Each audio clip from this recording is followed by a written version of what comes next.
Good morning, good afternoon, good evening, wherever you are, and welcome back to another Bulls Without Borders Battleground. If you're new to this, we take two NBA players and put them head-to-head using our BWB Battle Cards and let the scores decide the winner before opening it up for debate, because let's be honest, there's always going to be one category where everyone disagrees with. Today we have two fascinating battles.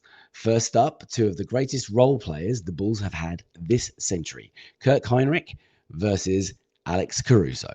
Then we've got an absolute heavyweight clash, Nikola Jokic against prime Shaquille O'Neal. Let's get into it.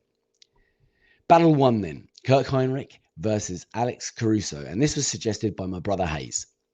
On paper, this one actually looks much closer than people might think. Both were elite defenders, both became fan favorites, and both were incredibly smart players. But they arrived in Chicago under very different circumstances. Hinrich was drafted to help lead the Baby Bulls era. Caruso arrived as an NBA champion and instantly became the heartbeat of one of the league's toughest defenses. So scoring, Kirk Hinrich takes scoring 81-76. Neither guy was brought in to be the primary offensive option, but Hinrich simply had a deeper scoring bag throughout his Bulls career. Rebounding. Caruso edges the rebounding 75-73. And that's not a huge difference, but his athleticism and knack for managing to fly in for loose balls gave him the advantage on this one. Playmaking then, and Hinrich wins playmaking 84-82. Captain Kirk spent years running Chicago's offense and was a steady floor general throughout multiple eras. Defense. Now, here's where Caruso starts making up some ground, 96-88, and that's a massive score. Hinrich was an outstanding defender, but Caruso has built a reputation as arguably the best perimeter defender in basketball. Onto the clutch then, and interestingly, these two finished level here, 84 apiece. Both had a habit of making winning plays in big moments rather than chasing highlight plays.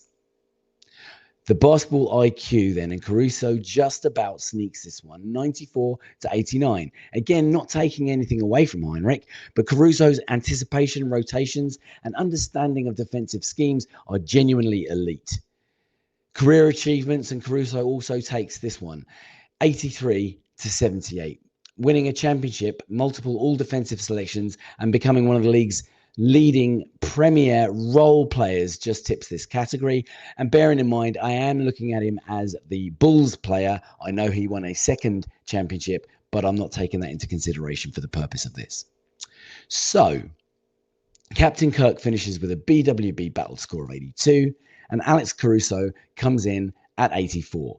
Caruso wins it by just 2 points, and that honestly feels just about right. Hinrich was the better offensive player, and Caruso was the better defender. And in today's NBA, elite defense combined with championship pedigree gives him that narrow victory. But what do you guys think? Was Caruso's defense enough to outweigh everything Hinrich brought, or does Captain Kirk deserve a little more love from Bulls fans? Let me know down below. On to battle 2 then. Nikola Jokic versus Shaquille O'Neal. And this matchup was suggested by my boy, Matt. Now, this is ridiculous. We're talking about arguably the most dominant physical force basketball has ever seen against arguably the greatest offensive center the sport has ever seen.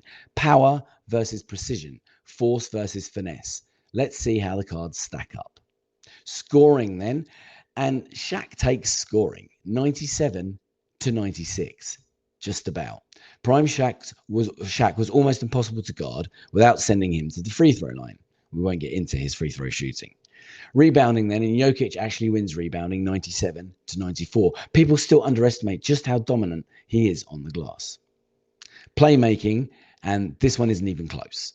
Jokic gets a 99 and Shaq gets an 80 for this one. Nobody in NBA history has ever passed the basketball quite like Nikola Jokic, especially from the center position. Defensively, Shaq takes defense 93-86. People sometimes forget just how intimidating he was protecting the paint during those Lakers championship years. On to clutch then, and Jokic gets the edge here, 95-91. He's built a growing catalogue of huge playoff performances and game winners. Basketball IQ, and this category belongs comfortably to Jokic, 99 to Shaq's 88. His ability to manipulate an entire defense is unlike anything we've seen from a center ever. Career achievements then, and Shaq claws one back, 98 to 96. 4 championships, 3 straight finals MVPs, and one of the greatest resumes in NBA history. So after all 7 categories, Shaquille O'Neal finishes with 96 and Nikola Jokic 96 also. So we've got our first ever draw, which honestly kind of feels fitting, to be fair. They're completely different players. Shaq overwhelms you physically. Jokic picks you apart mentally.